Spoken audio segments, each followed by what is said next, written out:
அனைவருக்கும் வணக்கம்.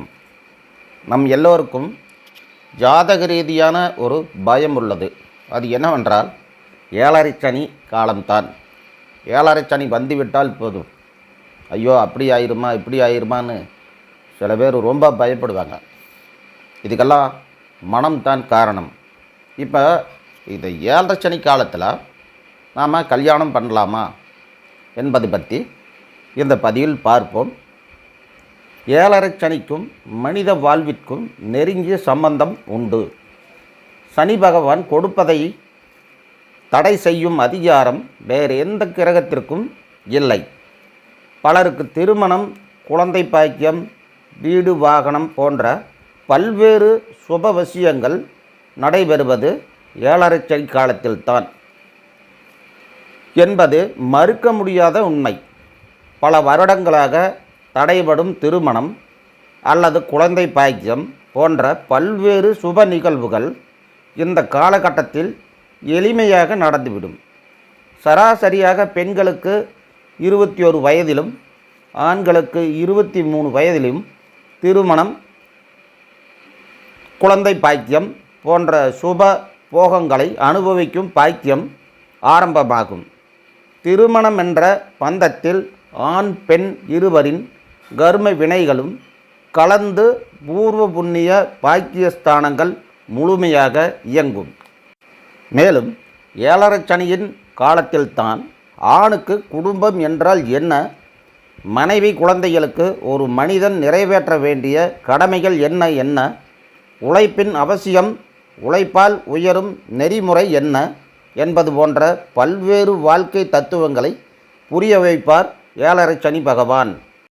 பெண்களுக்கு கணவர் வீட்டாருடன் எப்படி அனுசரித்து நடந்து கொள்வது, கணவனின் பொருளாதாரத்தில் எப்படி குடும்பம் நடத்த வேண்டும், குழந்தைகளை எப்படி பராமரிக்க வேண்டும் போன்ற இல்வாழ்க்கை உண்மைகளை சனி பகவான் புரிய வைப்பார்.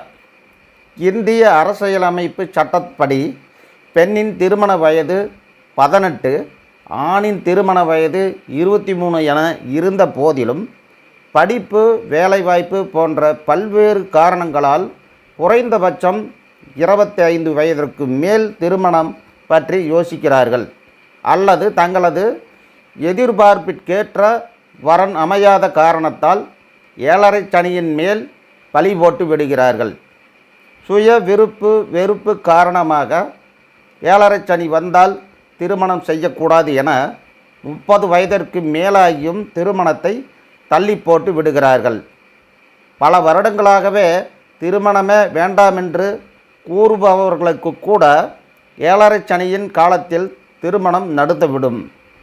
ஜனனகால ஜாதக ரீதியான பல்வேறு தோஷங்களால் சரியான திருமண வாழ்வு கிடைக்காமல் மனம் நிம்மதியிழந்து தவிப்பவர்கள் ஏழரை சனியின் காலத்தில் தனது முயற்சியால் திருமண தடை அகலும், விரும்பிய வரன் கைகூடி வரும்.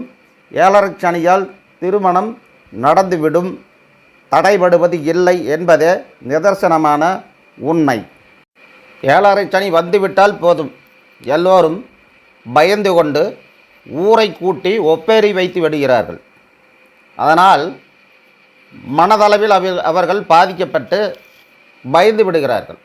இதனால்தான் ஒரு சிலருக்கு பிரச்சனையின் மேல் பிரச்சனை வந்து விடுகிறது. ஏழரை சனி காலத்தில் பொதுவாக எந்த ஒரு காரியத்தை எடுத்தாலும் யோசனை வேண்டி திட்டமிட்டு செயல்படுத்த வேண்டும். அதேபோல் பொறுமை முக்கியமானதாக அவசியமாக இருக்கணும். பொறுமையாக இருந்தால் தான் எந்த ஒரு தப்பு நம்மளுக்கு ஏழரை சனி காலத்தில் நடக்காது. ஏழரை சனி ஒருவருக்கு ஆரம்பித்து விட்டால் அந்த சனி பகவான் அந்த ராசிக்கு எத்தனாவது வீட்டினுடைய நட்சத்திர சாரத்தில் வந்துள்ளார், அல்லது லக்னத்திற்கு எத்தனாவது வீட்டினுடைய நட்சத்திர சாரத்தில் வந்துள்ளார், அந்த கிரகம் எது, அந்த ராசி கட்டத்தில் அந்த கிரகம் எங்கே உள்ளது என்பதை அறிந்து திட்டமிட்டு செயல்பட வேண்டும். சும்மா ஏழரை சனி வந்துருச்சு அங்கே இங்கேன்னு பயந்துட்டு நடக்கக்கூடாது. ஏழரை சனி தான் எல்லா விதமான நல்ல காரியங்களுக்கும் ஏழரை சனி தான் நடத்தி வைப்பார். நல்ல காரியங்களை அனைத்தையும் ஏழரை சனி காலத்தில் நடத்தி வைப்பார். வீடு கட்டுவது, வாகனம் வாங்குவது, திருமணம் பண்ணுவது, குழந்தை பேர் ஏற்படுவது, இவை அனைத்தும் ஏழரை சனி காலத்தில் தான் நடைபெறும். அதே சமயத்தில் ஏழரை சனி காலத்தில் ஒருவருக்கு ஒரு விபத்து நடக்கிறது, அதே மாதிரி உடல் அமைப்பில் பாதிக்கப்படுறது, இந்த மாதிரி சில அபசகனமான தீமையான பலன்களையும் ஏழரை சனி பகவான் ஏற்படுத்துவார்.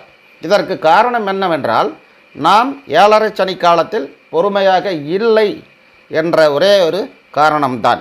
கோபப்படக்கூடாது, பொறுமையாக இருக்கணும், நல்ல பக்தி சிறந்தையாக இருக்கணும். அப்படி இருந்துட்டால் ஏழரை சனி எந்த தப்பையும் நம்மளுக்கு பண்ணாது. ஏழரை சனி வந்த உடனேயே எல்லோரும் போகிறது ஒரே ஒரு இடம் திருநள்ளாறு.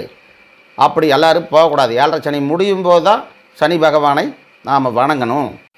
ஏழரை சனி காலத்தில் நம்மளுடைய கஷ்டங்களை போக்குவதற்காக பைரவர் வழிபாடு தேய்பிறை அஷ்டமி நாள் அன்று செய்ய வேண்டும்.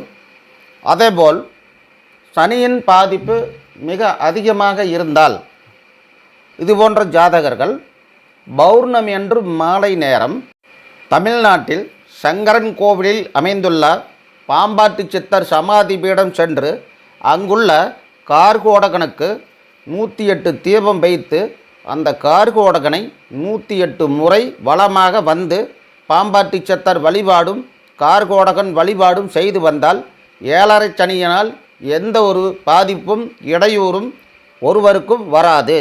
இது நிதர்சனமான உண்மை. ஆகவே ஏழரை சனி நடப்பவர்கள் பௌர்ணமி அன்று மாலை நேரம் பாம்பாட்டி சித்தர் சமாதி பீடத்தில் சென்று வழிபாடு செய்து வந்தால் தீமைகள் அகன்று நன்மைகள் நடைபெறும். எனவே இந்த பதிவு தங்களுக்கு உபயோகம் உள்ளதாக இருக்கும் என நான் நினைக்கிறேன்.